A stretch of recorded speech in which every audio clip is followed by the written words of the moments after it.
তো তো বন্ধুরা, রান্নাঘরের জানলা থেকে অপরূপ কৃষ্ণচূড়ার দৃশ্য সত্যি মনোমুগ্ধকর, একদম মনটা ভালো হয়ে গেল। আর সাথে বিভিন্ন পাখির আওয়াজ।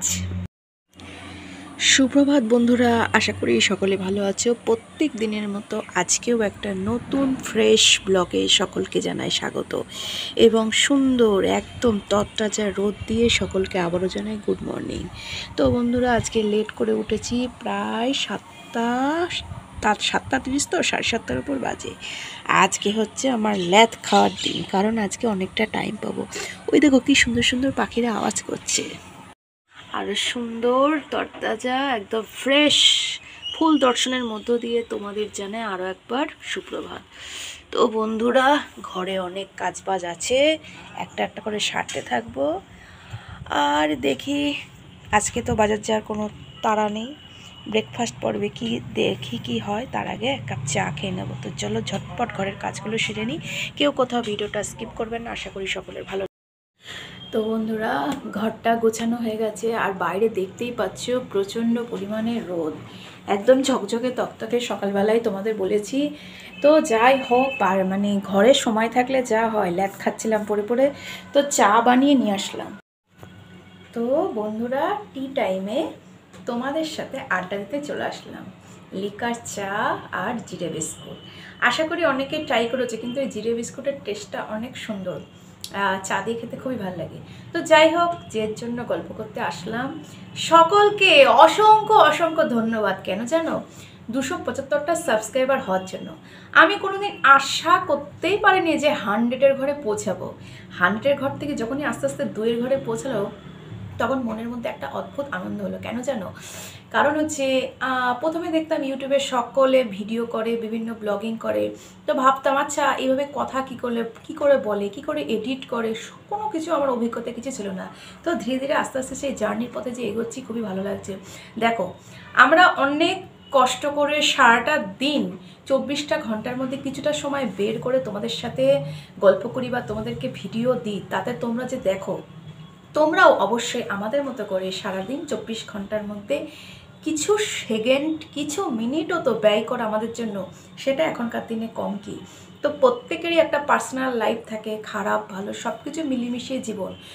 তোমরা এটা ভেবে নিও না যে আমরা এরকম ব্লগ করি বলেই বা সবাই যে এই যে সুন্দর হাসি মুখটা, এটার পিছনে কিন্তু অনেক করুণ কাহিনী প্রত্যেকের থাকে, আমারও নিশ্চয় আছে। কিন্তু এটা যেহেতু সোশ্যাল মিডিয়া, অবশ্যই আমাদের পার্সোনাল লাইফ আর সোশ্যাল মিডিয়ার একটা ফারাক অবশ্যই থাকা উচিত। যাই হোক, একটু গুরুগম্ভীর কথা বলে ফেললাম। তো বন্ধুরা, সকলকে আবারও জানাই অসংখ্য অসংখ্য ধন্যবাদ। আর এইভাবে আমার ভিডিও দিতে থাকো।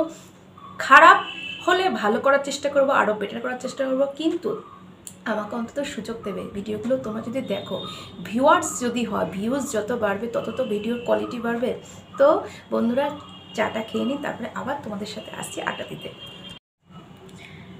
ছোটো বয়সে মা যখন বলতো দুধ দিয়ে পাউরুটি দিয়ে ভিজিয়ে দিচ্ছি, খেয়ে নাও, মা যখন অর্ডার করতো, তখন সেটা একদম কি বলবো, পৃথিবীর সবথেকে কুবাক্য বলে মনে হতো। আজ এই ধীরে বয়সে যখন কিছুই যখন করতে ইচ্ছা করে না, তখন দুধ দিয়ে পাউরুটি দিয়ে খেলে মনে হয় বাহ, এর থেকে শর্টকাট ব্রেকফাস্ট আর হয় না। তো বিষয়টা এরকমই। তো এটা অদ্ভুত একটা ব্রেকফাস্ট করলাম দুধ দিয়ে পাউরুটি দিয়ে। তোমরা ট্রাই করতে পারো, খুব যে খারাপ লাগবে তা না, পেটটা কিন্তু ভরা থাকে, কিছু হোক আর না হোক। তো বন্ধুরা, দুপুরের তরি তরকারি কাটা প্রায় হয়ে গেছে।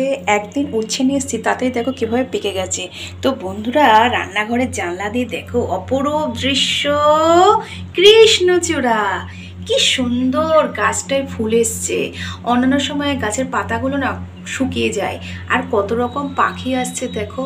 তো এই রকম অপরূপ সুন্দর দৃশ্য দেখতে দেখতে রান্না করার যে একটা পরিশ্রম থাকে শরীরে, সেটা কোনোটাই ফিলই হবে না। কি সুন্দর পাখি আবার আওয়াজ করছে, দেখতে পাচ্ছ? তো এই দৃশ্যটা তোমাদের দেখাতে পেরে সত্যি খুব ভালো লাগছে। নিরামিষ দিনে যেহেতু এখন গরমকাল, পটল অ্যাভেলেবেল, তা এই আলু পটলের রসা বানাতে গিয়ে তরকারিটা কষাতে কষাতে মায়ের কথা মনে পড়লো, কারণ মা এই রেসিপিটা খুব সুন্দর করে। আমি হয়তো অতটা পারি না, বাট চেষ্টাটা করি কিছুটা। তো বন্ধুরা, রাস্তায় গেছিলাম, বাইরে প্রচণ্ড পরিমাণে রোদ, একদম কাঠফাটা রোদ, আর তার মধ্যেই জঙ্গলের গাছপালাগুলো অনেকটা আগুন দিয়ে পোড়াচ্ছে। ভালোই হবে, তাতে কি হবে, পরিষ্কার থাকবে। কীভাবে ধোঁয়া, বাপরে বাপ! যাওয়ার সময় ছিল না, আসার পথে ফিরে দেখছি কি একদম গাছপালাগুলো পুড়িয়ে দিচ্ছে। একদিকে ভালো হচ্ছে, কিন্তু ধোঁয়া তো, জানলা দরজাগুলো বন্ধ করতে হবে। তো চলো ঘরের দিকে যাওয়া যাক। তো বন্ধুরা, আজকে অনেকটা সময় নিয়ে টেবিলটা পরিষ্কার করেছি, আর সাথে এই জায়গাটুকু একটু গুছিয়ে রাখা হয়েছে। তো একটু বাইরে গেছিলাম, তো সেই জন্য এই ব্যাগটা নিয়েছিলাম। ব্যাগটা খুব সুন্দর, বলো? তো এই যে ধোঁয়া দিচ্ছে, দেখো বাবা কি সুন্দর রোদ, আর দেখো ধোঁয়ায় পুরো একদম চারিদিক ঘুরে যাচ্ছে। এই নোংরাগুলো সরাতে গাছপালাগুলো পুড়িয়ে দিয়ে জ্বালিয়ে দেওয়াটাই মনে হয় বেস্ট। পুরো চারদিকটা ধোঁয়ায় পরিপূর্ণ। তো প্রচুর রোদ, আর সাথে একটু মিষ্টি হাওয়া দিচ্ছে। তো বন্ধুরা, আর বেশি ভিডিওটা বড় করব না। অনেক দিন পর এরকম দুপুরবেলা সময় নিয়ে তোমাদের সাথে আড্ডা দিতে পেরে খুবই ভালো লাগছে।